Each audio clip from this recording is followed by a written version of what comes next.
qu'on dit en plus vient de l'esprit du mal. Au sujet de la vengeance. Vous avez appris qu'on a dit « œil pour œil et dent pour dent ». Mais moi je vous dis, si quelqu'un vous fait du mal, ne vous vengez pas. Au contraire, si quelqu'un te frappe sur la joue droite, tends lui aussi l'autre joue. Si quelqu'un veut te conduire au tribunal pour prendre ta chemise, laisse lui aussi ton vêtement.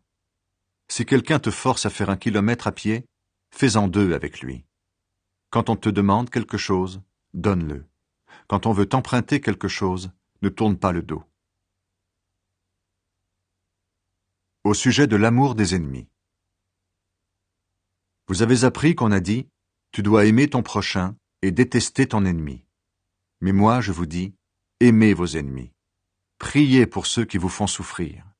Alors vous serez vraiment les enfants de votre Père qui est dans les cieux. En effet, il fait lever son soleil sur les méchants et sur les bons. Il fait tomber la pluie sur ceux qui se conduisent bien et sur ceux qui se conduisent mal. Si vous aimez seulement ceux qui vous aiment, quelle récompense est-ce que Dieu va vous donner? Même les employés des impôts font la même chose que vous. Et si vous saluez seulement vos frères et vos sœurs, qu'est-ce que vous faites d'extraordinaire? Même les gens qui ne connaissent pas Dieu font la même chose que vous. Soyez donc parfaits, comme votre Père dans les cieux est parfait. Comment donner aux pauvres? Attention, quand vous faites ce que la loi de Dieu demande, ne le faites pas devant tout le monde pour que les gens vous regardent. Sinon, votre Père qui est dans les cieux ne vous donnera pas de récompense. Donc, quand tu donnes de l'argent aux pauvres, ne cherche pas à te faire remarquer. Les gens faux agissent ainsi dans les maisons de prière et dans les rues. Ils cherchent les compliments des autres. Je vous le dis, c'est la vérité, ils ont déjà leur récompense. Mais toi, quand tu donnes de l'argent aux pauvres avec ta main droite, ta main gauche ne doit pas le savoir. Ainsi, ce que tu donnes reste secret. Dieu, ton Père, voit ce que tu fais en secret, et il te récompensera. Comment prier? Quand vous priez, ne faites pas comme les hommes faux. Ils aiment prier debout dans les maisons de prière et au coin des rues pour que tout le monde les voie. Je vous le dis, c'est la vérité, ils ont déjà leur récompense. Mais toi, quand tu veux prier, va dans la pièce la plus cachée de la maison. Ferme la porte et prie ton Père qui est là, même dans cet endroit secret. Ton Père voit ce que tu fais en secret et il te récompensera. Quand vous priez, ne parlez pas sans arrêt comme ceux qui ne connaissent pas Dieu. Ils croient que Dieu va les écouter parce qu'ils parlent beaucoup. Ne faites pas comme eux. En effet, votre Père sait ce qu'il vous faut avant que vous le demandiez. Le Notre Père. Vous devez donc prier de cette façon. Notre Père qui est dans les cieux, ton nom est saint.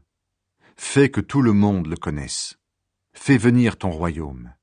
Fais que ta volonté se réalise sur la terre comme dans le ciel. Donne-nous aujourd'hui le pain qu'il nous faut. Pardonne-nous le mal que nous avons commis, comme nous pardonnons à ceux qui nous ont fait du mal. Et ne permets pas que nous soyons tentés, mais libère-nous de l'esprit du mal. En effet, si vous pardonnez leurs fautes aux autres, votre Père qui est dans les cieux vous pardonnera aussi. Mais si vous ne pardonnez pas aux autres, votre Père ne vous pardonnera pas vos fautes non plus. Comment jeûner? Quand vous jeûnez, ne prenez pas un air triste comme les gens faux. Ils changent de visage pour que tout le monde voie qu'ils jeûnent. Je vous le dis, c'est la vérité, ils ont déjà leur récompense. Mais toi, quand tu jeûnes, lave-toi le visage et parfume-toi la tête. Ainsi, tu ne montreras pas aux autres que tu jeûnes. Mais ton Père le verra, lui qui est là dans cet endroit secret. Ton Père voit ce que tu fais en secret, et il te récompensera. Les richesses de la terre et les richesses auprès de Dieu. Ne cherchez pas à posséder beaucoup de richesses sur la terre. Là, les insectes et la rouille détruisent tout. Les voleurs entrent dans les maisons et ils volent. Mais cherchez à posséder beaucoup de richesses auprès de Dieu. Là, les insectes et la rouille ne détruisent rien, les voleurs n'entrent pas et ils ne peuvent pas voler. Oui, là où tu mets tes richesses, c'est là aussi que tu mettras ton cœur. Vivre dans la lumière. Les yeux sont la lampe du corps. Donc, Si tes yeux ne sont pas malades, ton corps tout entier est dans la lumière. Mais si tes yeux sont malades, ton corps tout entier est dans la nuit. Alors, si la lumière qui est en toi est comme la nuit, ta nuit est bien noire. Il faut choisir entre Dieu et l'argent. Personne ne peut servir deux maîtres. En effet, ou bien il détestera l'un et il aimera l'autre, ou bien il sera fidèle à l'un et il méprisera l'autre. Vous ne pouvez pas servir à la fois Dieu et l'argent. Dieu donne tout ce qui est nécessaire à la vie. C'est pourquoi je vous dis, ne vous faites pas de soucis pour votre vie ni pour votre corps.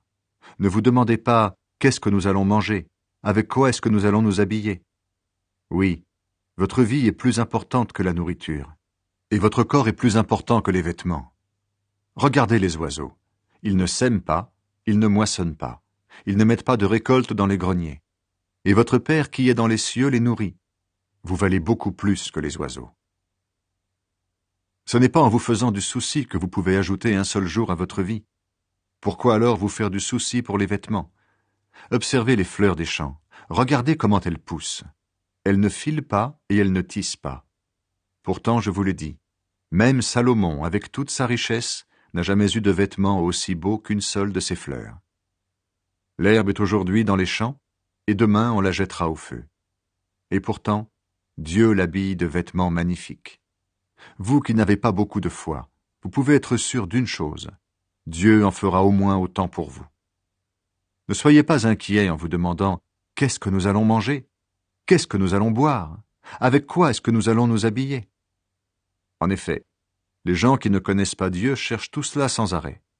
Vous avez besoin de toutes ces choses, et votre Père qui est dans les cieux le sait bien. Cherchez d'abord le royaume de Dieu et ce que Dieu demande.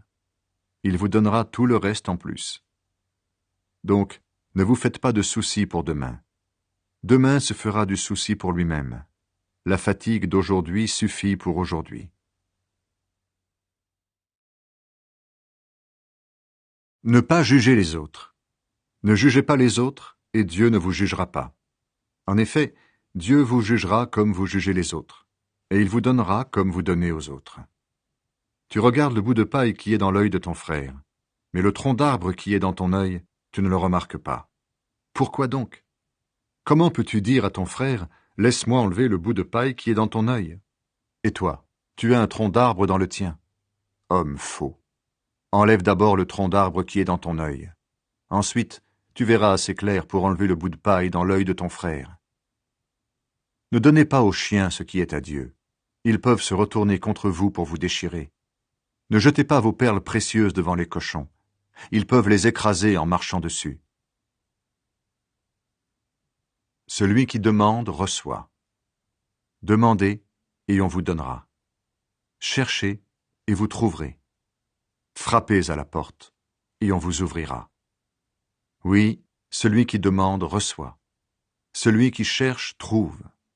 Et si quelqu'un frappe à la porte, on lui ouvre. Quand votre enfant vous demande du pain, qui parmi vous lui donne une pierre? Quand il vous demande du poisson, qui lui donne un serpent? Vous êtes mauvais, et pourtant vous donnez de bonnes choses à vos enfants. Alors ceci est encore plus sûr, votre Père qui est dans les cieux donnera de bonnes choses à ceux qui les lui demandent. Le résumé de la loi. Faites pour les autres tout ce que vous voulez qu'ils fassent pour vous. Voilà ce que la loi de Moïse et les livres des prophètes commandent. Les deux chemins. Entrez par la porte étroite. En effet, la porte qui ouvre sur la mort est large, et le chemin pour y aller est facile. Beaucoup de gens passent par là. Mais la porte qui ouvre sur la vie est étroite, et le chemin pour y aller est difficile. Ceux qui le trouvent ne sont pas nombreux. Les faux prophètes. Faites attention aux faux prophètes. Ils viennent à vous habillés avec des peaux de mouton, mais au-dedans, ce sont des loups féroces. Vous les reconnaîtrez en voyant ce qu'ils font. On ne cueille pas du raisin sur des cactus. On ne cueille pas des figues sur des plantes piquantes. Oui, un bon arbre produit de bons fruits. Un arbre malade produit de mauvais fruits.